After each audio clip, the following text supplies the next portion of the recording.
এক দশক আগেও আলাদা বাজেট বরাদ্দ ছিল রেলের জন্য। আলাদা বাজেটের সেই কৌলিন্য অনেকদিন আগেই হারিয়ে ফেলেছে রেল মন্ত্রক। পরিস্থিতি এমন দাঁড়িয়েছে, আজ নির্মলা সীতারামের বাজেট মন্ত্রক হিসেবে বরাদ্দে একবারও নামও উঠে এলো না রেলের। বিশেষ করে এমন একটি সময় যখন তৃতীয় নরেন্দ্র মোদী সরকারের আমলে প্রায় ফি সপ্তাহে রেল দুর্ঘটনার সাক্ষী থাকছে দেশ।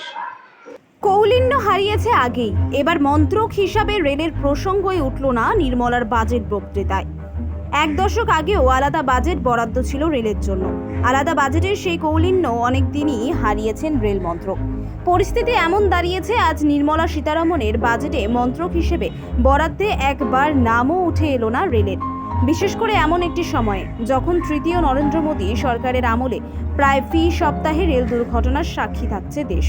তবে রেল মন্ত্রক জানিয়েছে, এবারের রেল বাজেটে পরিকাঠামো খাতে খরচ ধরা হয়েছে 2.62 লক্ষ কোটি টাকা, যার মধ্যে 1.08 লক্ষ কোটি টাকা ব্যয় হবে রেলের সুরক্ষা খাতে। আজ রেলমন্ত্রী অশ্বিনী বৈষ্ণব দাবি করেন, রেলে ইতিমধ্যে 4000 কিলোমিটার পথে কবচ সুরক্ষা ব্যবস্থা বসে রয়েছে। কবচ সিরিজে কবচ 4 ব্যবস্থা দ্রুত বাকি অংশে লাগানো শুরু হবে। এর মধ্যে সিগন্যালিং ব্যবস্থা, ইঞ্জিন ও রেল লাইন, স্টেশন এবং নজরদারি ব্যবস্থাকে সামগ্রিক সুরক্ষা ব্যবস্থার মধ্যে নিয়ে আসা হবে।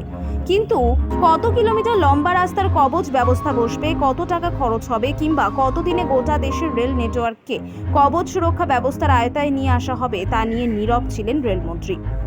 কাঞ্চনজঙ্ঘা এক্সপ্রেসের দুর্ঘটনায় সদ্য মারা গিয়েছেন বহু যাত্রী। দুর্ঘটনার শিকার হয়েছে ডিব্রুগড় এক্সপ্রেস।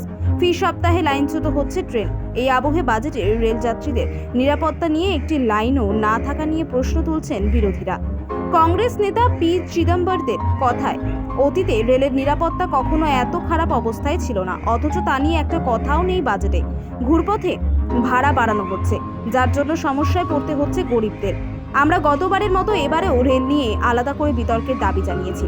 রেল মন্ত্রক জানিয়েছে, দেশের বিভিন্ন শহরের মধ্যে হাই স্পিড ট্রেন চালাতে ওই খাতে বরাদ্দ বাড়ানো হয়েছে।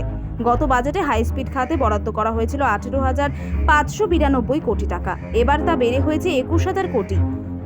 চলতি বছরে ইঞ্জিন, ওয়াগন এবং কামরা তৈরির প্রায় 52,313 কোটি টাকা খরচ ধার্য করা হয়েছে।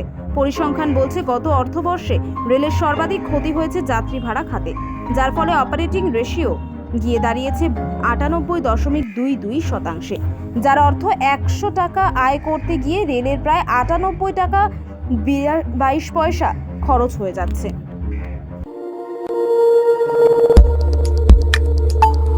আমাদের সাথে থাকুন এবং দেখতে থাকুন নিউজ প্রাইম টাইমস, আপনাদের সাথে, আপনাদের পাশে।